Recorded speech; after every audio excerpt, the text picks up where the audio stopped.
오늘 보내지기 위해 불러내어진 사람들이란 제목으로 말씀을 전하겠습니다. 이번 코로나 사태 이후 우리 가운데 도처에 확진자들이 넘치고 있습니다. 그 확진자 가운데 한 명이 바로 저희입니다. 제가 확진자입니다. 확진자. 체중이 급격하게 는 사람을 확진자라고 부릅니다. 옆 사람 바라보시겠습니다. 혹시 내 주위에 확진자가 없나요? 한번 찾아보세요. 왜 이렇게 요새 내가 입맛이 좋은지에 대해서 고민하게 되었습니다. 갑자기 우리 사모의 요리 솜씨가 는 건 아니거든요. 근데 왜 이렇게 밥맛이 좋을까? 봄이 와서 그럴까? 생각해 보니까요. 요즘 들어서 같이 온 가족이 한 식탁에 둘러앉아 먹을 일이 많잖아요. 요즘 혼밥이 대세라지만 맛있는 밥은 온 가족이 함께 먹는 집밥이 최고 맛있습니다. 아멘. 동의하시죠, 여러분도? 저는 영적인 음식을 먹는 것도 마찬가지를 생각합니다. 혹시 이번 코로나 때에 가정에서 혼자 영상 예배 드리니까 어떠셨어요, 여러분? 네, 가정에서 혼자 예배 드리니까 예배 맛이 안 나죠, 그쵸? 이렇게 함께 모여가지고 함께 찬양하고 함께 또 기도하고 말씀 듣고 이 현장 예배와 혼자 영상 예배 드리는 거는 비교 대상이 안 됩니다. 그런데 이번 코로나 사태 이후로 우리가 깨달은 한 가지 뭐냐면요. 일상적이던 평범한 예배가 정말 우리 가운데 큰 축복이었구나. 아멘. 함께 예배 드릴 수 있는 공동체가 있다는 축복이구나. 그쵸? 옆에 있는 옆 사람 예배 드리는 사람이 나랑 아무 상관없이 그냥 처음 본 사람이 아니잖아요. 그쵸? 옆 사람 바라보세요. 예배 시간에 저를 보는 거 중요하지만 옆 사람 보는 거 너무 행복합니다. 왜? 내가 혼자가 아니구나. 함께 있구나. 서로 연결되어 있구나. 우리 함께 예배 공동체로 부름받았구나. 아멘. 그래요. 왜 우리가 함께 예배 드리는 것이 더 큰 은혜가 됩니까? 마태복음 18장 20절 말씀에 두세 사람이 내 이름으로 모인 곳에는 나도 그들 중에 있느니라. 아멘. 예수님의 영이 어디 계십니까? 두세 사람이 예배 공동체로 주님의 이름 모인 그들 중에 함께 계십니다. 여러분 기억해 보세요. 되돌아보고 생각해 보세요. 우리가 은혜 받은 순간이 언제였습니까? 물론 혼자서 골방에서 기도하다 은혜 받은 분들 계시겠죠. 하지만 우리 삶을 변화시켰던 그 순간, 청소년 때 수련회 갔을 때 같이 모여 말씀 듣고 기도했을 때 은혜 받지 않았습니까?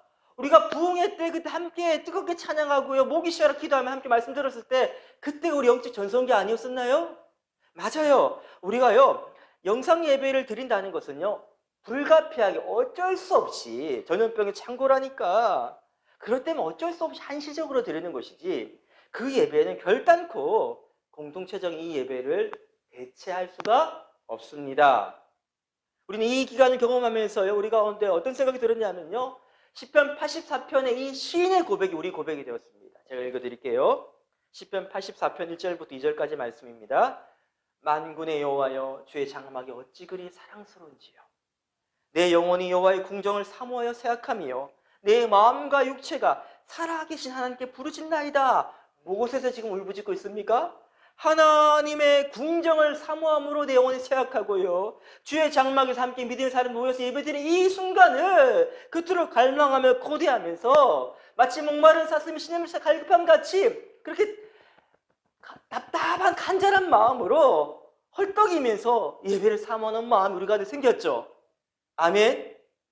지금 이 설교 내용이 전혀 공감되지 않고, 목사님 난 혼자 예배 드리기가 너무 편하고 좋던데요, 너희가 좋사오니 그런 마음이 들었습니다 라는 생각이 든다면요, 그분은 이미 영적 침체의 늪에 빠져 있는 것입니다. 늪이라는 것은요 가만히 있어도 점점 빠져듭니다. 우리 영적 불이 사르르르 꺼져가는 이거 지금 굉장히 위급한 상황이에요, 여러분. 다시 이 영적 불이 화르르 타오르게 하는 것보다 시급하고 중요한 일은 지금 없습니다. 목사님, 나는 목사님 생각 동의하지 않는데요. 왜? 나는 이미 코로나 이전부터 예배 드리는 것이요 별로 흥미가 없었어요. 나는 이미 교회에 대해서 별로 기대감이 없어요. 그냥 습관적으로 예배 드리는 거죠. 한때는 저에게도 교회는 굉장히 중요했고 예배 드리는 것은 아주 중요한 가치였습니다. 하지만 이제는 그렇지 않아요. 저는요, 이런 고민을 품고 있을 때 이 고민을 공동체적으로 나눌 수 있는 것이 바로 건강하다고 생각합니다.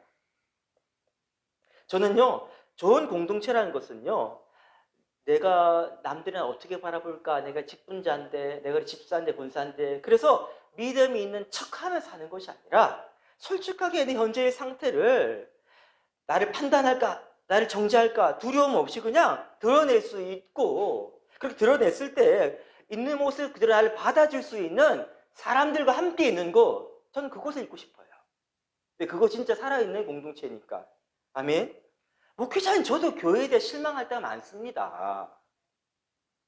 저도 실망 많이 해요. 여러분도 그렇죠? 교회 생활 하면서 이거 우리 전통이야 이렇게 도저히 이해되지 않고 동의되지 않는데도 이렇게 강요받을 때 답답함 느끼지 않습니까?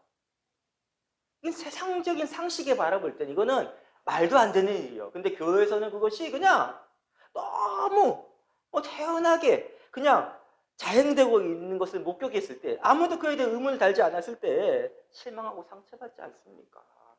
특히 요즘과 같이 한 주에 한 건 정도로 교회에 대한 부정적인 뉴스가 보도되는 것 같아요. 그런 뉴스를 막 들을 때 세상이 우리 교회를 바라보면서 저 기독교인들은 도저히 합리적인 소통이 불가능한 확증 편향적 사고방식에 안에 갇혀있는 그 우물한 개구리 같아. 확증 편향적 사고가 뭐냐면요, 어떤 상황들을 내가 보고 싶은 대로만 보는 거예요. 내가 갖고 있는 신념과 충돌이 일어나는 어떤 정보는요, 그냥 치워버리고 안 들으려고 하는 게 확증 편향적 사고방식입니다. 교회는 자기들만의 리그고 그냥 개토로 고립되어 있고 이런 느낌이 들 때 답답하지 않습니까? 여러분, 이럴 때 우리가 나에게 질문합니다. 과연 나의 교회는 필요한가? 나는 예배 드리는 것이 내게 의미가 있는가? 결론부터 말씀드리겠습니다. 예! 더욱더 필요합니다. 왜냐하면요, 교회는 필수 불가결한 존재이기 때문에. 필수 불가결하다는 말은 무슨 말이냐면요, 이거 없으면 우리 못 산다는 거예요. 우리 기독교인만 그렇습니까? 아니요, 세상도 그래요. 교회가 없으면요, 세상은요 제대로 설 수가 없습니다. 교회는 대체자가 없습니다. 예배는 대체자가 없어요. 여러분, 밥이 없으면 쌀이 떨어지면 뭐 먹으면 됩니까? 라면 끓여 드시면 되죠. 하지만요, 이 예배는 대체할 게 없어요. 성경 공부하면 되지 않습니까?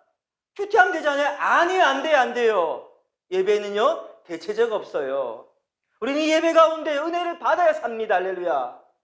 교회는요, 여러분 올 때는 이게 뭐야 싶은 생각이 들지라도요, 하나님 나라의 이 땅에 임하게 하기 위해서 예수 그리스도가 몸으로써 유일하게 주신 하나님 나라 구원의 플랜 B가 없어요. 유일한 계획, 플랜 A가 바로 교회입니다. 필립의 얀 씨가 교회 나의 고민, 나의 사랑이라는 책에서 이렇게 글을 남겼습니다. 이 배가 교회입니다. 이 배는 낡아서 삐그덕거리고 이리저리 흔들 때마다 멀미가 나기도 해. 뭐예요? 문제가 보인단 말이죠. 그러나 이 배는 우리가 원하는 목적지까지 안전하게 반드시 우리를 데려간다. 지금만이 아니라 앞으로 영원히 그럴 것이고, 설령 우리가 없을지라도 이 배는 분명하게 목적지로 데려간다. 그래요, 우리가 없다 할지라도요, 우리가 지금 못한다 할지라도요, 이 배는요, 여러분, 이 교회를 과소평가하지 마십시오. 이 세상의 모든 구조와 시스템은 다 사라져도 교회는 하나님 나라에 임할 때가 영원합니다. 할렐루야. 우리가 드린 이 예배는요, 어떤 것도 대신할 수가 없습니다. 만약 교회가 여러분, 그냥 우리 가운데 있는 고민거리, 그냥 친한 사람들, 마음 맞는 사람께 모여가 수다를 떨면서 위로는 받을 그런 모임이라면 교회 올 필요 없어요. 그냥 스타벅스 가서, 커피숍 가서 커피 드시면서, 아니면 여자분 요새 뭐 자웅방 이런 거 유행하더라, 찜질방. 그런 데 가서 이야기하고 나누세요. 아니면 상담가 찾아가세요. 만약 여러분 예배라는 것이 그냥 스트레스를 좀 완화하고 불안감들, 두려움들 좀 이렇게 잠재우고 마음의 심신의 평안을 얻기 위해서 예배 드린다 생각하신다면요, 귀찮게 예배 드리지 마세요. 그냥 차라리 요가를 수련하세요. 아니면 단 이런 데 가서 마음의 심신을 단련하세요. 그게 더 골치 안 아프고 속 편할 겁니다. 예배는 그런 수준이 아니란 말입니다. 거듭 말씀드립니다. 여러분, 교회는 하나님의 플랜 A입니다. 근데 교회가 뭔지도 몰라요, 우리가. 오늘 설교 제목은 뭡니까? 보내지기 위해 불러내어진 사람들. 이게 바로 교회입니다. 우리가 교회가 무엇인지 제대로 알게 될 때, 우리 예배드리면 뭔지 제대로 알게 될 때, 우리는요, 흔들리지 않고, 때로는 실망스러운 모습 보여도요, 교회가 세상 희망이다. 자부심을 가지고 담대히 사명자로 살 수 있는 것입니다. 아멘. 자, 교회가 뭐라고요? 설교 제목 보니까 보내지기 위해서 불러내어진 사람들. 이 두 가지 상반되는 정체성 갖고 있는 게 바로 교회예요. 교회는 첫 번째요, 불러내어진 사람들입니다. 오늘 말씀 보니까 1절 말씀에 그 후에 주께서 따로 70인을 세우사, 어떻게 보면 다시 따로 불러가지고 어떻게 했다고요? 하나 주님께서 교회를 세우셨다는 거예요. 이 세운다는 말 주목하시기 바랍니다. 그래서 첫 번째 교회란 예수님의 친히 선택하셔가지고 따로 불러내어 세워진 사람들이 바로 교회다. 이 콜링, 그 다음 뭐라고요? 이 빌딩, 이게 바로 교회란 말입니다. 자, 지금 우리가 어떻게 하고 있습니까? 지금 다 세상의 각자의 삶을 살다가 불러내어졌죠. 지금 한 자리에 모였죠. 이걸 누가 하셨단 말이에요? 예수님께서 친히 우리를요, 여러 사람 가운데 딱 선택하신 거예요. 우리를 부르신 거예요. 우리 여기 앉아 있는 거예요. 그리고 이 부르심 받고 여기 앉아 있으면 우리가 어떻게 되고 있다고 지금? 세워지고 있다는 것입니다. 할렐루야. 나는 교회의 매력이 뭔가라고 이야기한다면 이거라고 말하고 싶어요. 정말 평범한 보통 사람들, 잘난 건 아무것도 없는 사람들이 그냥 불러줬어. 왜 불렀는지 모르겠어. 근데 불러줬는데요, 이 평범하다 못해 부족한 사람들인 우리가 어떻게 되어간단 말입니까? 예수님께 우리를 세우신다는 거예요. 할렐루야. 하나님 나라의 리더로서 세우신다는 말이에요. 세상을 변화시키고 영향을 끼치는 하나님의 사람으로 도구로 세워가신다는 겁니다. 대표적인 예가 바로 베드로입니다. 난 베드로 볼 때마다요, 참 이 사람은 문제투성이다 싶어요. 성격적으로 어떻습니까? 아주 급한 다혈질에다가 실수만 연발하는 사람이에요. 그는 학문의 깊이도 없는 사람이죠. 물고기 잡던 어부였어요. 평범한 보통 사람보다도 못한 사람이에요. 근데 그거 나중에 어떻게 됩니까? 사람 낚는 어부가 되잖아요. 할렐루야. 자, 베드로, 네가 열심히 따라다니고 애쓰고 수고하고 됐다 싶으면 내가 사람 낚는 어부를 임명하겠다. 예수님 그런 말씀하셨어요? 아니, 부른 순간부터 갈대같이 흔들린 시몬인 베드로 향해서 너는 베드로 반석이다 라고 말씀하셨잖아요. 그렇죠? 그리고 그렇게 세워가시잖아요. 저는 주님이께서 세우셨기 때문에 베드로같이 부족한 사람도 이렇게 위대한 하나님의 사도, 한 번의 설교 수천 명을 회심시키는 하나님 역사를 일으키는 훌륭한 도구가 되었다고 확신합니다. 아멘? 이게 바로 교회의 매력이에요. 베드로만 그렇습니까? 그렇지 않죠. 그 초대 교회의 한 명 한 명을 생각해 보세요. 로마라는 전 큰 대제국 가운데 유대는요, 만한 곳이에요. 만한 곳. 그리고 그 안에서, 유대 안에서도 제일 보잘것없는 평범하다 못해 갈릴리의 그 촌뚜기들 대부분이 나중에 어떻게 됩니까? 이 기독교에 대해서요, 이렇게 이야기하죠. 이 사람들은, 이 그리스도인들은 천하를 소란케 하는 사람들이다. 로마 정치를 다니면서요, 뒤집어 엎어가지고요, 새로운 바람을 불이키는 큰 영향을 끼치는 그런 대단한 사람들이다라고 인정해 주잖아요. 교회를 핍박한 사람들조차도. 예, 바로 이게 교회예요. 왜 이게 가능합니까? 주님께 세우시기 때문에. 성령이 임하면 너희가 권능을 받고 예루살렘과 온 유대와 사마리아 땅까지 이르러 주님의 증인이 된단 말입니다. 그러니까 여러분, 이 권능이라는 것을 기억하시기 바랍니다. 우리가 기도 열심히 하면 권능 받는 겁니까? 맞아요? 성경 공부 열심히 하고 봉사하면 열심히 하면 그때 너는 이제 그냥 왔다 갔다리 하는 그냥 나일론 신자에서 이제 권능을 받는 나의 사도다 이렇게 되는 건가요? 아니에요. 평신도에서 그냥 열심히 생활하면 집사가 되고 집사에서 더 승진하면 뭐 장로 권사가 되나요? 아니란 말이에요. 성령이 임하면 그 다음 즉각적으로 뭡니까? 권능을 받는데요. 여러분 성령이 임했습니까? 안 임했습니까? 다시 크게. 여러분 성령 받으셨어요? 안 받으셨어요? 왜 큰 소리 안 내요? 내 느낌이 안 좋아가지고 요새 예배 열심히 안 드리고 성령이 하나 떠난 것 같아요? 성령이 아니고는 아무도 예수 그리스도 주로 신할 수가 없습니다. 예수 그리스도 나의 주로 고백하십니까? 그 고백은 성령이 임하시 받은 거예요. 성령이 임하면 지금 뭐가 따라옵니까? 권능이 임한단 말이에요. 오늘 19절 말씀 읽어봤잖아요. 그들이 흥분해가지고 전도여행 끝나고 돌아옵니다.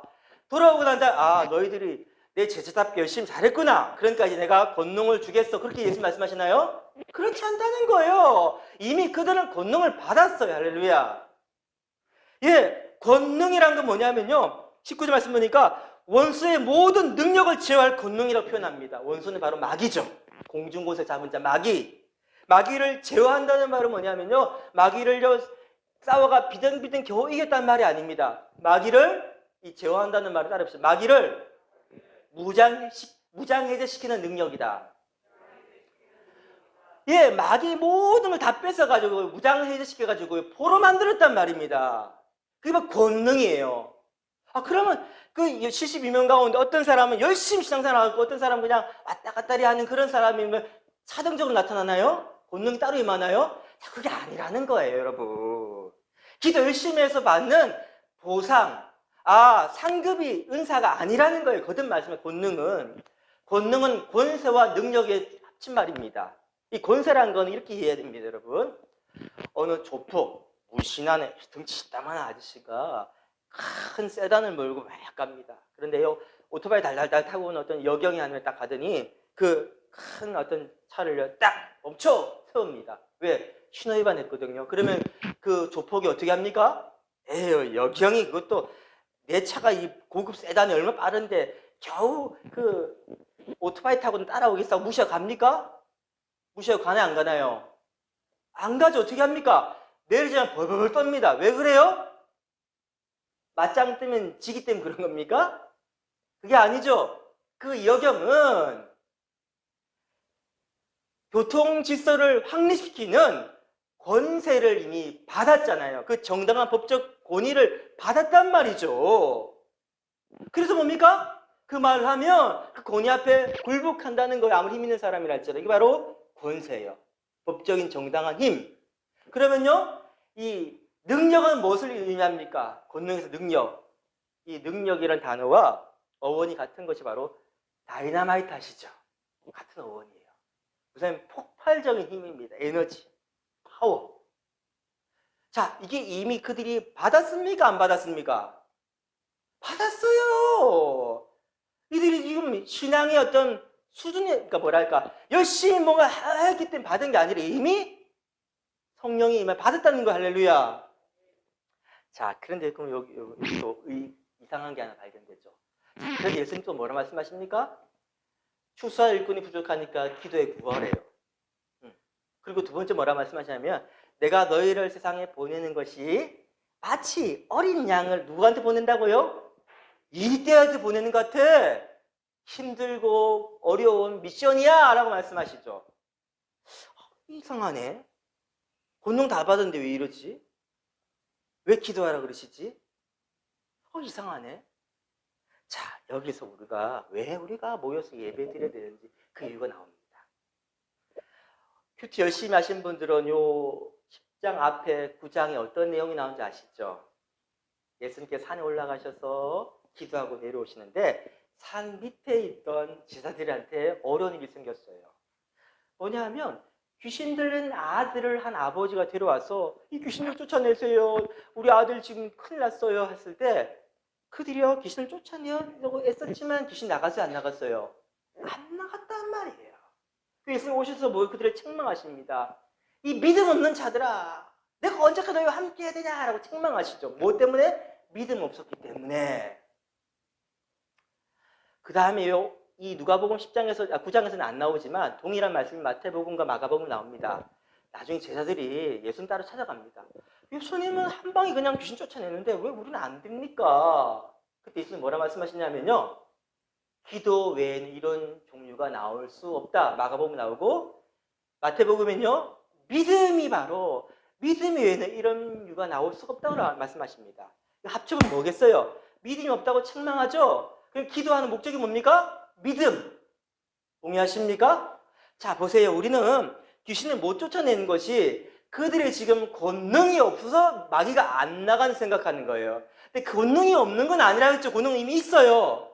근데 왜 안 나갔다고요? 그들 가운데 믿음이 없다는 거죠. 마귀 나가라 하면서 뭡니까? 아이고 내가 한다고 나갈까? 어저께 내가 죄 짓고 왔는데 내가 기도 열심히 안 해 나갈까? 이러고 있다는 말이에요. 그러니까요, 역사가 안 나타난다는 것입니다. 아하, 그래서 우리 가운데 기도하는 거, 모여서 찬양하는 거, 예배하는 것의 목적이 뭐라고요? 눈이 열리는 것입니다. 믿음의 눈이 열리는 거예요. 우리 일상의 삶 가운데 분주하게 삽니다. 세상 가운데 살다 보니까 자꾸 우리는요, 마귀, 세상 나라의 왕의 그 통치에 대해서 지금 다스림 받고 있다고 착각에 빠지고 살아요. 이 세상을 바라보니까요, 마귀의 원리가 작동한다고 느껴지는 거예요. 행복해지려면 마귀는 말합니다. 너 높아져야 돼. 너 강해져야 돼. 너 많아져야지. 네가 원하는 걸 많이 갖게 되면 그때 행복해질 거야 라고 이야기합니다. 우리 세상살이 하다 보니까요, 이게 보이는 것에 현혹되어가지고 맞아 그러고 산단 말이에요. 지금 우리 어떤 존재라고요? 불러내어져서 주님께 이미 우리 세우시에 불구하고도 하나님 나라 원리랑 한 믿음의 눈이 안 열리니까 맞아 이렇게 산단 말이에요. 우리는 이미 있는데도 불구하고 믿음이 없으니까 그 힘을 사용하지 못하는 상태가 있었는데 함께 예배드립니다. 함께 찬양합니다. 함께 주님 앞에 기도하며 나아갑니다. 말씀 앞에 나아갑니다. 말씀을 실제 우리가 믿음의 눈으로 보게 됩니다. 바로 이 시간이 바로 믿음의 에너지를 공급받는 시간이란 말이에요. 이 시간 마치 주유소입니다. 주유소 가서 뭐합니까? 차 기름 떨어지면요, 차가 아무쳐도 안 굴러가죠. 마찬가지 모여가지고요, 하나님 말씀 들으면서 바로 믿음을 공급받는 주유받는 시간이란 말입니다. 그래서 우리 가운데는요, 이 예배드림이 기독교이니까 어쩔 수 없이 해야 돼, 끌려가는 의무이행이 아니라 바로 하나님 나라 백성의 특권이라는 거예요. 여기서 우리는요, 하나님의 앞에서 믿음의 눈이 열리는 놀라운 역사를 경험하게 됩니다. 자, 보세요, 여러분. 세상살이의 삶의 방식 보세요. 세상 사람들의 삶의 방식 보세요. 마귀는 끊임없이 우리 이렇게 합니다. 야, 네 내면의 소리에 귀를 기울여. 네가 원하는 거 마음대로 해. 그러면 행복해질 거야. 자, 그거는요, 선악과 따먹어. 그럼 네가 행복해질 거야. 똑같은 말이에요. 그런데 사람들이 그걸 따라가요. 왜? 자아에 중독되어 있거든요. 다 우리는요, 마약 중독자랑 어떤 행동의 패턴이 너무나 흡사합니다. 마약 중독자들이 이 마약을 하게 되면 뭡니까? 하하, 행복해, 좋아. 정말 좋아지는가요? 아니에요. 그 마약 약이 탁 떨어졌을 때 어떻게 합니까? 금단정상, 불안하고 두려워가. 옛날에 친구네 영화 보니까 유호성이가요, 한여름 벌벌 떨면서 무서워하면서요, 막 춥다고 그러죠, 그쵸? 그게 바로 자아에 중독된 자의 실제예요, 실제. 마귀가 하는 거는요, 거짓말. 난 내 마음대로 하면 행복해질 거야. 아니에요. 그런 욕망이 이끄는 기차에 탑승하는 순간 종착역이 어디냐? 바로 멸망과 심판의 역입니다. 그런데요, 나는 내가 원해서 이렇게 해야 하면 갑니다. 사람들이 자아에 중독되어 살아요. 자기중심성의 죄에 갇혀 살아요. 매여 살아요. 자, 그런데 우리는 어떤 존재입니까? 그게 아니야.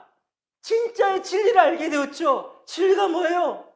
세상은 이야기합니다. 너의 가치를 증명해. 그럼 그 합당한 대우를 해줄게. 복음은 그게 아니었어요. 우리가 뭘 해서 얻는 우리 신분이 아니에요. 오직 한 분, 예수 그리스도께서 우리 십자가에 흘려 죽였어서 우리 모든 죄값을 다 지불하시고 우리를요 죄로 자유케 하셨어요. 할렐루야. 하나님의 자녀되게 하셨어요. 마치 이와 같습니다. 창세기 말씀 보면요, 아담이 선악과 따먹고 난 다음에 죄를 깨닫게 되고 부끄러워가지고 두려워가지고 무화과 나무 옷을 만들어 입죠, 그렇죠? 나무 그늘에 숨어 있습니다. 그런데 그것이 자기를 보호합니까? 두려움을 자유케 합니까? 그렇지 않죠. 예수님 하나님 어떻게 하십니까? 그를 그러니까 동물을 잡아가 가죽 옷을 입히죠. 바로 이거예요. 우리가 이게 바로 복음의 어떤 예표예요. 우리가 이제 어떤 존재가 됐다고요? 죄 때문에 벌벌 떨며 무서워하는 존재, 안정감을 누리지 못한 존재에서 예수 그리스도로 옷 입은 거야. 할렐루야. 하나님 우리를 예수 사람으로 여겨주십니다. 믿음으로 예수를 믿을 때 우리가 지금 어떻게 된단 말이에요? 어떤 심판이나 어떤 정죄함 앞에서도 예수 십자가의 보혈 앞에 우리가 그 그늘 앞에 들어가면요, 우리는 담대함을 얻게 됩니다. 안정감을 누리게 됩니다. 보호하심을 경험하게 됩니다. 이것이 우리가 애써 수고받은 결과물이 아니라 하나님이 다 하셨다는 거예요. 이 복음의 기쁜 소식을 들은 순간에, 이걸 믿음으로 받아들인 순간에 그 진리가 우리를 자유케 합니다. 그래서 우리는요, 가짜 목마름을 메어가지고요, 마치 마라의 쓴물, 고통의 물, 그 소금을 불긋불긋 마시면 이거 마시면 목마름이 해결될까 싶어 사는 인생의 사람들이 아니라 진짜 생명수를 만난 거예요. 그 생명수 앞에 우리가 행복을 누리는 거예요. 참된 생명기를 발견한 거예요. 그 기쁨과 감격 가운데 지금 하나님 앞에 나와 있는 거예요. 그래서 우리 예배가 뭡니까? 목마른 사슴이 시냇물에서 갈급함 같이, 헐떡거림 같이 잘못된 것들이 목마름을 사는 비참한 인생이 아니라 진짜를 발견하기 때문에 진짜 앞에 나와 그 감격과 나아가는 겁니다. 그 하나님 나아갈 때 하나님께서 우리 가운데 큰 은혜를 부어주시는 거예요. 두려움이 사라지는 거예요. 염려 금심이여 침묵게 되는 것입니다. 이 기쁨의 현장이 어디라고요? 예배예요. 예배. 예배예요. 예배. 다른 대체자가 있습니까, 여러분? 없어요. 그러니까요, 세상 사람들은요, 자아에 중독되어 삽니다. 그리스도인은 어떻게 뭐 중독되냐면 바로 거룩한 하나님의 중독자들이에요. 예배가 뭡니까? 하나님의 중독되어서 나오는 거예요. 갈망 가운데. 세상에 중독된 사람들은요, 내 자유의지로 선택한다지만 그거 아니라 끌려가는 거죠. 하지만 우리는요, 우리 자유의지가 회복되어가지고 기쁨으로 자발적으로 사랑의 감격으로 앞에 나와서요, 나를 구원하신 그 은혜의 감격을 노래하면서요, 하나님을 기뻐하면서 나아가는 그게 바로 예배예요. 예배 가운데 우리 뭘 경험하게 됩니까? 눈에 보이는 것에 갇히지 않은 참된 믿음의 사람으로서 세상이 감당치 못하는 믿음의 사람으로 우리가 세워지는 시간이 바로 이 예배의 시간이라는 것입니다. 할렐루야. 그래서 우리는요, 이 예배를 사모합니다. 예배 가운데 하나님 우리를 세워가십니다. 믿음의 눈 열려가지고요, 세상이 감당치 못하는 하나님 사람을 일으키신 이 시간이 바로 이 예배의 시간인 거예요. 하지만 우리 가운데 이런 갈망함이 없이 왔습니까? 적당히 앉아있다 가려고 합니까? 이게 심각한 우리 문제라니까요, 지금. 다른 게 문제가 아니라 목마른 상황인데 목마름 못 느끼는 거, 영적 무능력이 바로 문제라는 거예요. 이런 마음이 듭니다. 오늘 이 시간 예배 은혜 받지 못하면 한 주일 삶을 승리할 수가 없습니다. 오늘 하루 은혜 없이 살 수가 없으면 이 목마름을 와야 돼요. 목사님은 설교 준비 열심히 안 했으면요, 제 멱살 붙잡고 싸워야 됩니다. 나 오늘 말씀 못 들으면 내 삶을 이겨낼 수가 없어요, 목사님. 붙잡고 몸부림쳐야 됩니다. 그게 우리 삶의 방식이에요. 우리가 주님 앞에서요, 하나님의 진리의 눈이, 영적 영광의 눈이 열리기만 하면, 스테반에서 그러잖아요, 순교 현장에 피 터진 순간이에요. 근데 그가요, 천사와 같이 얼굴이 변화해서 보좌에 앉으신 주님 보좌에 서기 주님 바라보면서요, 기쁨으로 그가 나아갑니다. 뭐가 차이예요, 지금 우리가? 스테반보다 더 힘들어, 우리가? 더 어려워요? 더 죽게 됐어요? 아니죠. 근데 왜 우리 낙심이 오면 금식 걱정합니까? 믿음의 눈이 안 열려 안 보이는 거예요. 그 실제가 안 보이고 있는 거예요. 복음의 진리, 내가 어떤 존재, 하나님 무한 사랑받고 있는 존재라는 걸 못 느끼는 거예요. 믿음의 눈이 열리니까 불안 염려하는 거예요. 여러분, 이 눈이 열려야 됩니다. 언제요? 이 예배 시간에. 목숨 걸고 예배 드리세요. 하나님을 사모하세요. 간절히 갈망하세요.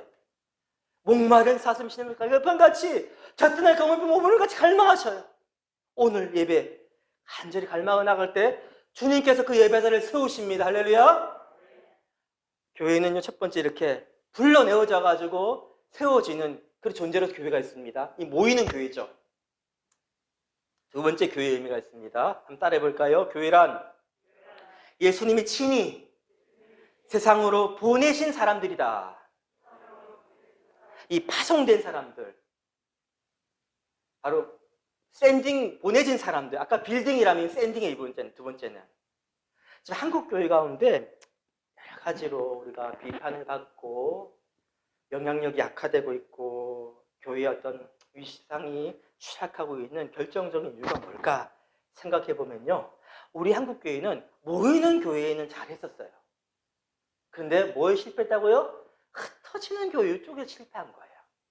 이 두 가지는요, 함께 조화를 이루고 균형을 잡아야 됩니다.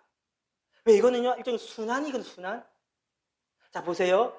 쌍박혀 있는 한 사람이 교회 안으로 들어왔습니다. 그 다음 그가 믿음으로 세워졌습니다. 세상과 다른 삶의 방식, 믿음의 원리를 체득하게 되었죠. 그렇죠? 자, 그러나 어떻게 됩니까? 다시 세상으로 보내져야 되는데, 그래야 뭡니까? 이게 순환이 잘 되니까 건강한 교회가 되는데, 이 보내지는 게 잘 안 된 거예요. 우리도 그렇잖아요. 몸의 순환계, 혈액순환이 잘 안 되면 몸이 병들잖아요. 바로 그렇게 된버린 겁니다. 그럼 왜 우리가 이 보내는 것에 실패했을까? 그래서 교회가 결국은 우리끼리가 조싸우냐는 우리만의 행복한 바벨탑이 되어버렸을까? 바벨탑은 허물어져야 됩니다.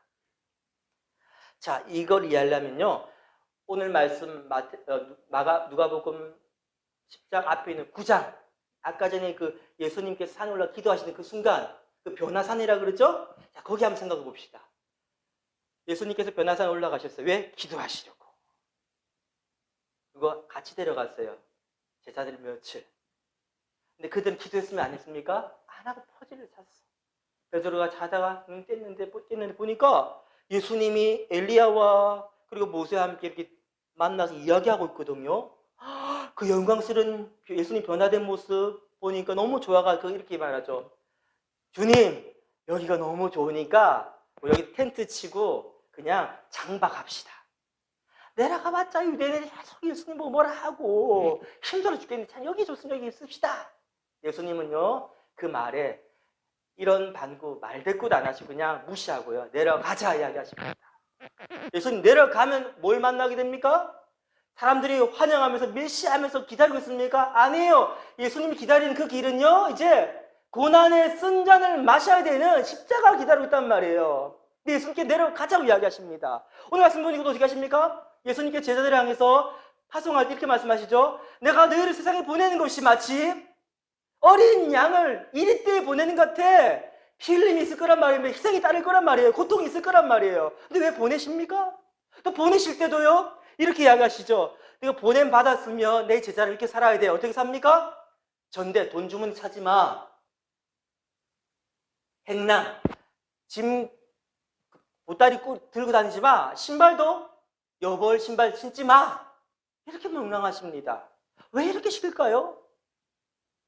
여러분, 그것은 우리가 보냄받은 자로서 우리가 어떤 메시지를 전하냐 생각해 봐야 됩니다. 우리 어떤 메시지 전하죠? 지금 나가서 우리 기쁜 소식 전하는 사람들이에요. 여러분, 세상이 우리를 필요로 하지 우리가 세상을 필요로 하는 게 아닙니다. 세상이 우리 때문에 복을 받는 것이지 우리가 세상 덕을 보는 게 아니란 말이에요. 지금 세상이 우리의 메시지를 꼭 들어야 됩니다. 그래서 오늘 메시지 전하는데 거부하면 어떻게 합니까? 신발 틀고 나오라잖아요. 우리 그런 존재예요. 세상을 축복하는 존재지 빌보트가 이렇게 아부하는 존재 아니란 말이에요.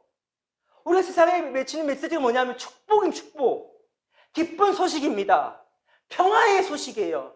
얽매인 자들, 귀신이 들려 갇혀있는 자들의 자유를 선포하는 것들이 우리가 왜?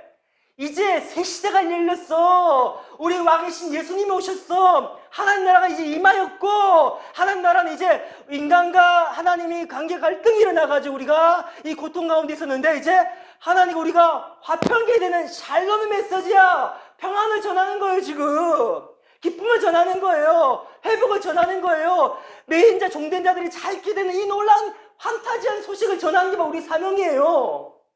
자, 근데요, 이걸 메시지 전할 때 우리가 뭐뭐 해야 되는 건 없어요. 아, 하나님이 임했구나. 받아들이면 돼요, 세상이. 근데 이 이만 하나님의 나라의 평강과 기쁨과 환희를 이루시기 위해서 예수님은 뭘 하셨습니까? 그분만 하셨죠. 뭘 하셨습니까? 십자가에 죽으시는 희생적인 사랑, 모든 걸 다 내어주는 그 십자가의 섬김의 사랑, 희생을 하셨죠. 그 결과 우리가 이 놀라운 기쁨을 누리는 것이죠. 그렇죠? 자, 우리는 이 기쁨의 소식을 전한 사람들이에요. 다시 말해 예수님의 십자가의 사랑을 전한 사람들이에요. 근데 이 메시지가 이건데 메신저는 뭡니까? 그 십자가의 삶, 다시 말하면 다 내어주는 삶, 그걸요? 정말 진리로 믿지 않고 살지 않는다 뭐예요? 그 메시지는 진정성이 없겠죠? 그들의 귀에 들리지 않겠죠? 이게 바로 우리의 문제라는 거예요. 왜 우리가요 나가는 일이 그렇게 힘듭니까?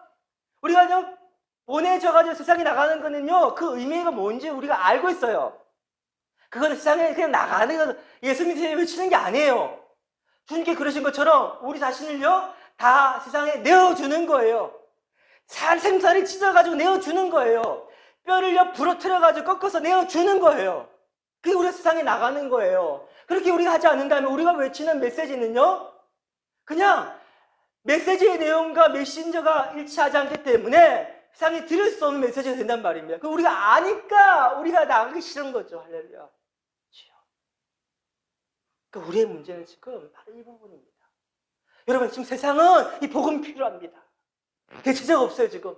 그들이 지금 자아에 중독되어가지고 죄라는 바이러스에 온통 사로잡혀가서 죽음을 끌려가고 있는 사람들이에요. 백신이 필요합니다. 유일한 백신은 바로 예수 그리스도 십자가의 희생적 사랑밖에 없어요. 그 십자가의 사랑을 전할 백신을 전달할 사람 누구라고요? 우리 교회예요. 플랜 B가 없다니까 하나님은요. 우리밖에 없어요. 근데 우리가 지금 사명 감당해야 되는데 그러면 어떻게 됩니까? 우린 백신 안 맞으면서 백신 맞으라면 안 들리겠죠. 그쵸? 바로 이거예요 우리가. 그래서 교회라는 것은요 요한복음 17장 23절 말씀에 제가 읽어드릴게요. 예수님 말씀이십니다. 곧 내가 그들 안에 있고 아버지께서 내 안에 계시어 그들을 온전함을 이루어 하나가 되게 하려 함은 아버지께서 나를 보내신 것과 또 나를 사랑하신 같이 그들도 사랑하신 것 세상으로 알게 하려 함이로소이다. 자, 이걸 말씀을 보면 참 좋겠는데 여러분 제가 설명해 드릴게요.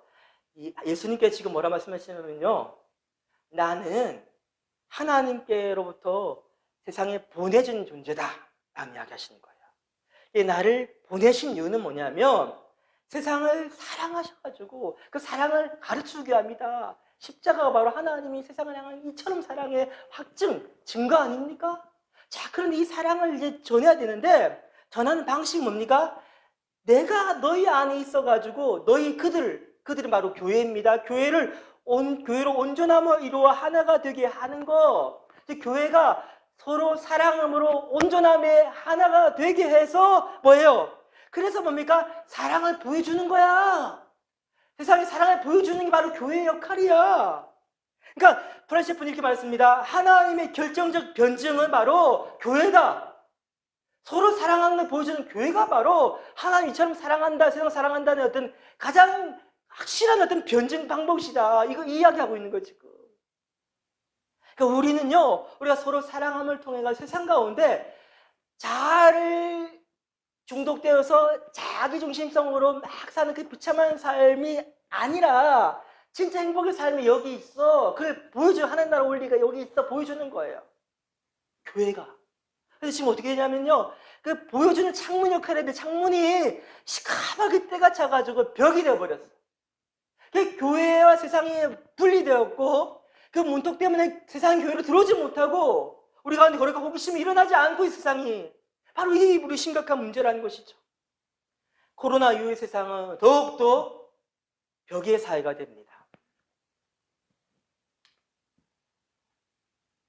헨리 키신저 잘 알죠? 우리 미국의 유명한 국무장관 이분이 월스트리트 저널이라는 잡지에 이렇게 기고했어요. 코로나 이후의 세상은 성곽 사회가 될 위험성이 크다. 중세시대 성 만드는 사회. 사람이 성을 왜 쌓습니까? 불안감 때문에 그렇죠. 최초의 성을 쌓은 사람이 바로 가인입니다. 아벨을 죽이고 난 다음에 누가 나를 해칠까 두려운 거예요. 그래서 에덴 동편으로 도망가서 거기다가 에녹이란 성을 쌓고 머물니다. 성을 쌓고 있으면 내가 안심이 된단 말이에요. 우리도 그렇지 않습니까 지금? 낯선 사람 보면 어떻게 합니까? 즉각적으로 성을 쌓죠. 이 마스크 일종의 성이에요. 마스크 쓰지 말라는 거 아니면 써야 됩니다, 여러분. 어떻게 합니까? 낯선 사람과 어떤 접촉을 피하면서 혹시 이 사람이 나한테 바이러스 옮기는 거 아니야? 불안하고 두려워하죠. 그렇죠? 자, 이렇게 해서 계속해서 벽을 만드는 것이 계속 늘어납니다. 국가와 국가 사이 벽이 만들어질 거예요. 고립되어 갈 거예요. 그리고요, 계층별로 벽이 생길 겁니다. 이미 우리나라도 있죠. 저희 부자들 사는 아파트 가는 사람들이 들어갈 수 있나요? 아무나 못 들어가요. 다 차단해버립니다. 아예 남아프리카 공화국 같은 데 가보면요, 그 동네 자체가 딱 벽을 울타리 쳐가지고 흑인들은 못 들어오게 딱 돼 있어요. 그 앞에 다 보디가드 지키고 있습니다. 총 들고. 자, 계속 이게 늘어난단 말이에요. 이게. 늘어나고 있어요, 지금. 그런데 교회 역할은 뭡니까? 벽을 허무는 거죠. 왜? 예수님께서 막힌 담을 자기 육체를 허무시면 허물었잖아요. 이게 바로 교회 역할이에요. 교회는 어떤 존재입니까? 하나님 우리처럼 사랑함을 보여줘야 되는 거 세상 가운데. 그것이 바로 지금 침체 위기에 있는 한국교회를 살릴 수 있는 바로 방법이에요. 그 예가 있습니다, 여러분. 기독교의 발흥이라는 로드니 스타크라는 사람이 쓴 책이 있습니다. 이 사람은요, 무신론자고 종교 사회학자입니다. 그래서 그는요, 뭐 성령의 역사하심, 뭐 이런 하나님의 어떤 예정하심 이런 건 그 연구에 다 때리쳐 없앴어요. 없애고 그냥 그가 늘 사회학적 방법으로 실증적인 방법으로 연구하는 방법으로 왜 로마 사회가 기독교화 되었는가? 처음에는 한줌 꼴이 나는 기독교인들이 왜 로마 시대 나중에 되니까 주류가 되었고 세상을 변화시키는 존재가 되었는가를 연구한 거예요. 연구 결과 내용이 이런 거 있습니다. 여러 가지 이유가 있는데 그중 한 가지 거예요. 우리가 로마 사회 하면 어떻게 여기십니까? 그 로마 사회에는요, 그 서구 사람들한테는요, 일종의 그 로망이에요, 로망. 내가 저도 태어났으면 좋겠다 이런 사상이에요. 왜? 전 세계로 나라가 제국이 확장되면서 엄청난 부가 로마로 몰립니다. 그들은 먹고 사는 문제 고민 안 했어요. 서커스를 보고요, 나름대로 취미 활동하며 예술을 발전시키고 그리고 또 훌륭한 어떤 탑 리더십들이 계속해서 이어집니다. 오현제라 해가지고 5명의 지혜로운 황제가 쫙 이어지면서요, 그 로마 어떤 전성기 때는 정말 행복한 세상처럼 보입니다. 누구한테만? 로마 시민한테만. 근데 그 이면에는 뭐가 있습니까? 그 세상을 지탱하는 그 밑바닥에는요, 수많은 노예들의 피눈물이 담겨 있죠. 또 제국주의이기 때문에 끊임없이 약탈 경제입니다.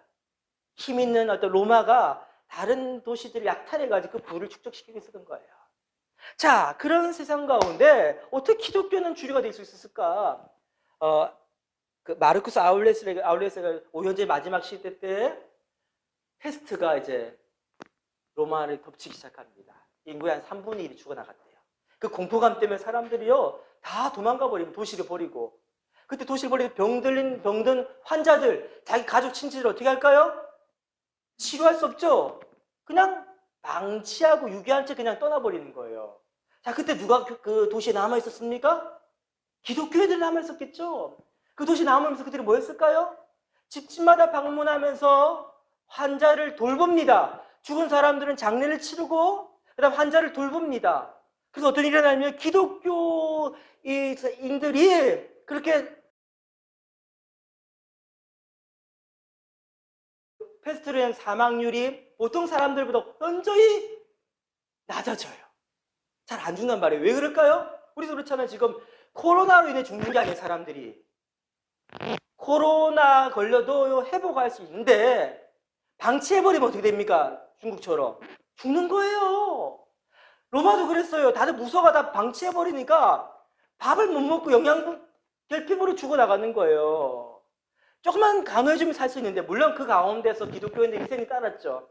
생명이 생명을 대신하는 그 피 흘림이 있었죠. 하지만 그래서 점점 세상이 되면서 점점 안정화되면서, 자, 그렇게 살아난 사람들이 자기 다시 옛날 공동체로 들어갈 수 있나요? 없어요. 나를 버린 사람들인데. 또 나를 병들었다 나은 사람 보니까 부정적인 시각 바라보고 있으니까 교회에 머무는 거예요. 교회 공동체 성장합니다. 또 어떤 일을 합니까? 수많은 고아들이 발생하면 특별히 여자 고아들, 여아 고아들. 여자는 지금 옛날 그랬잖아요. 지금은 아니지만 옛날에 우리나라에서도 노동 생산력이 떨어지기 때문에 안 돌보잖아요. 힘든 세상 가운데 버리잖아요. 그래서 그 티베르 강에 수많은 여자 아이들이 유기돼 가지고 떠내려 가졌대요. 지중해로. 근데 그 아이들을 교회가 돌보기 시작합니다. 그러니까 교회는 초대교회는요. 여성 비율이 굉장히 높아요. 자, 그런데 세상이 안정화되면서 장가 가야 될 거 아니고 사람 남자들이. 자, 결혼 대상자를 찾는데 누가 배우자 가면 제일 좋을까요? 다들 막 물란하고 막 엉망진창이고 이기적인 사람이 가득한데 기독교인들은 아니야. 서로 사랑한 사람들이고 현숙한 사람들이야. 기독교를 막 앞에서는 핍박하는데 며느리 얻을 때는 와이프 얻을 때는 어떻게 합니까? 기독교는 선호하는 거예요. 자, 그들이 결국 어떻게 합니까? 로마를 변화시킨 거예요. 콘스탄티누스 황제가 기독교를 공인해서 기독교화된 게 아니라 콘스탄티누스 황제는 기독교를 공인할 수밖에 없었어요. 왜? 괜찮은 사람들, 세상 변화시키는 진짜 사람들은 기독교인밖에 없으니까. 지금 이 시대도 마찬가지입니다, 여러분. 코로나 포비아, 코로나는 공포감이 가득하죠, 그렇죠? 사람 불안해합니다, 지금. 한참을 내다보지 못해. 전문가들도 지금 어떻게 경제가 어떻게 흘러가지 아무것도 말 못해요. 코로나로 인해 우리 가운데 우울함, 코로나 블루가 가득하지 않습니까? 우리 가운데 살 낙이 없죠, 그렇죠? 여러분, 미스터 트롯이 우리 가운데 행복을 줄 수 있습니까? 아니에요, 진짜 행복 줄 수 없죠, 그렇죠? 진짜 낙을 줄 수 있는 게 뭐밖에 없습니까? 교회밖에 없어요. 왜? 교회가 어떤 것입니까? 하나님의 플랜 A, 세상의 생명과 기쁨과 한의의 기쁨 소식을 전할 수 있고 세상의 진짜 사랑의 삶, 행복의 삶을 보여줄 수 있는 건 교회밖에 없으니까 교회가 바로 희망이라는 거예요. 문제는 어디 있단 말입니까? 교회가 낡은 옛날 없어져야 될 그냥 유산이라는 게 문제가 아니라 교회의 다움을 잃어버린 우리가 문제라는 것이죠. 다시 교회담 회복해야 됩니다. 예배가 회복되어져야 됩니다. 우리가 함께 모여서 그래서 우리가 세워지는 진짜 진리에 세워지는 예배가 회복되어야 됩니다. 예배가 목마름이 회복되어져야 됩니다. 오늘 함께 밥을 굶다 할지라도 오늘 예배 은혜 받지 못한 나는 인생에 낙이 없어. 내 삶은 무의미해. 내 삶은 그냥 방향을 잃고 흘러가는 그냥 돛담배와 같아. 나 오늘 하는 말씀만에 목적을 찾아야 돼. 이 예배가 간절히 회복되어야 됩니다. 믿음의 사람들이 세워져야 됩니다. 그리고 우리가 함께 모인 다음에 상 가운데 나가야 됩니다. 우리 안에 예수 사랑을 부어줘야 됩니다. 그 생명의 사랑을 드러내줘야 됩니다. 그때 세상이 살 수 있습니다. 교회는 세상의 희망입니다. 우리가 그 사명 감당하길 주님의 이름으로 축복합니다. 우리 함께 찬양하겠습니다. 우리에게 소원이 있네. 우리에게 소원이 하나 있네. 찬양하신 후에 함께 기도하겠습니다.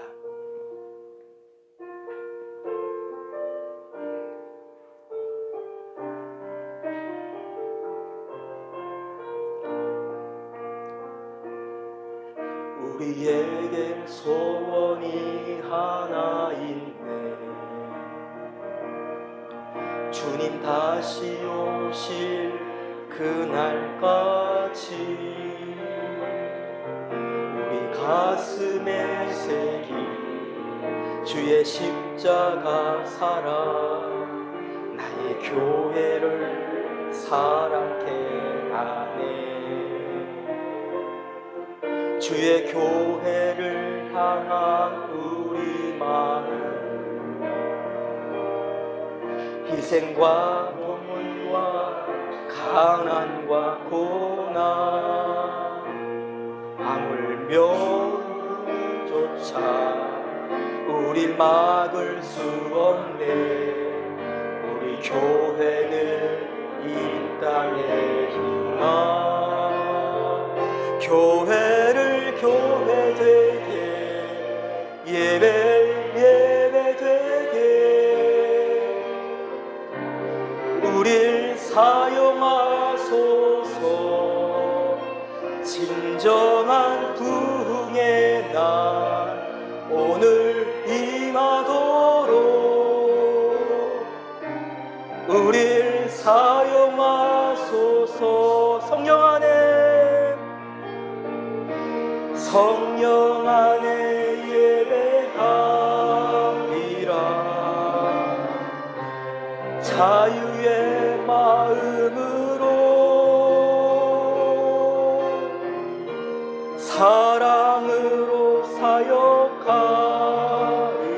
교회는 생명이니 교회는 생명이니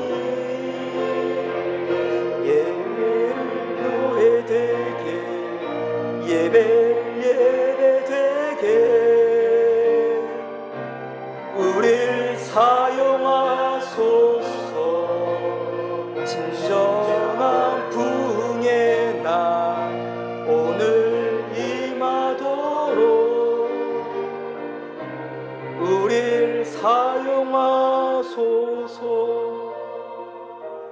지금 우리에게는 비판자가 필요한 것이 아닙니다. 애통한 사람이 필요합니다. 하나님의 영광의 이름 그 교회가 지금 이렇게 추락하고 있는 모습들 가운데 우리가 기도해야 됩니다. 문제는 어디 있습니까? 교회가 이제는 유통기한이 다 돼서 폐기 처분되는 대상이 아니에요. 바로 우리가 교회의 진정한 교회다움을 잃어버렸기 때문에 그렇습니다. 교회 지도자들의 문제라고 우리가 다 탓하지 마세요. 바로 우리의 문제입니다. 우리가 오늘 예배가 회복되어져야 됩니다. 모여서 세워지는 이 예배가 회복되어져야 됩니다. 하나님의 목마름이 회복되어야 됩니다. 은혜 아니면 단 하루 살 수 없다는 하나님에 대한 간절한 의지하는 절대적으로 의존하는 그 마음이 회복되어져야 됩니다. 이 시간 우리가 오늘 예배가 회복되게 되려고 하나님에 대한 사모한 갈망함도 회복되게 되려고 이 목마름이 회복되게 되도록 기도하면 좋겠습니다. 그냥 왔다 그냥 간 예배가 되지 않게 해주시고 하나님의 진리에 대한 목마름을 회복되게 하셔서 오직 말씀으로 믿음으로 살게 되도록 기도하면 좋겠습니다. 두 번째, 우리 교회가 모이는 게 끝나는 것이 아니라 이제 교회 울타리를 넘어가게 하옵소서. 담장을 넘어가게 하옵소서. 그들에게 우리 가운데 진짜 사랑을 보여주게 하옵소서. 우리가 우리 자신을 내어주는 삶을 살게 하옵소서. 그래서 진정으로 그리스도의 십자가의 사랑이 생명을 살리는 모든 자아 중독과 자기주의 지혜에 그 지병에 걸려 죽어온 이 수많은 영혼들을 향해서 여러분 육신의 별병으로 죽는 것보다 이 영혼을 죽는 게 더 심각한 문제 아니겠습니까? 유일한 백신 예수 십자가의 사랑을 우리가 전하게 되려고 다시 우리 교회가 회복되게 달라고 함께 좀 간절히 합심해서 간구하고 기도하겠습니다. 살아계신 하나님 아버지, 이 시간 우리가 간절히 간구합니다. 우리에게 소원이 있습니다. 하나님, 교회가 바로 이 세상에 참된 유일한 소망이 되고 고백하며 나아갑니다. 그렇습니다. 우리는 약합니다. 우리는 부족합니다지만 하나님 역사는 약속을 간절히 사용하십니다. 우리가 다시 교회다움을 회복하게 해옵소서. 우리가 함께 드린 예배의 가치와 이 의미가 회복되게 하옵소서. 그냥 습관적으로 드린 예배가 아니라 하나님의 임재를 갈망하며 주님의 목적을 경험하게 해주시고 주님이 우리 향하신 그 능력의 경험도 좀 통해서 우리 삶 가운데 믿음 눈 열려서 보이는 것들에 현혹되어 세상의 원리들 끌려가는 인생이 아니라 세상의 그 어려움에 거슬러 나가는 믿음의 용사들이 일어나게 하여 주셔서 세워지게 하옵소서. 하나님 자가 세워지게 하여 주셔서 전 열방과 불복이라 이 세상 불복이라 합니다. 아버지 두려움 가운데 불안감 가운데 아버지 그의 성경을 만들어가 있는 가운데 주님께 우리 안에 다리가 되오신 것처럼 우리 길이 되는 것처럼 길을 만들어야 하옵소서. 아버지 우리의 주님을 내어주신 것처럼 우리가 내어줌을 통해서 십자가의 사랑을 증명되게 하여 주시고 이 세상 가운데 우리 유일한 생명의 길이 이 십자가의 사랑에 들어감을 통해서 생명의 사랑의 역사를 하여 나오니 아버지 역사하여 주셔서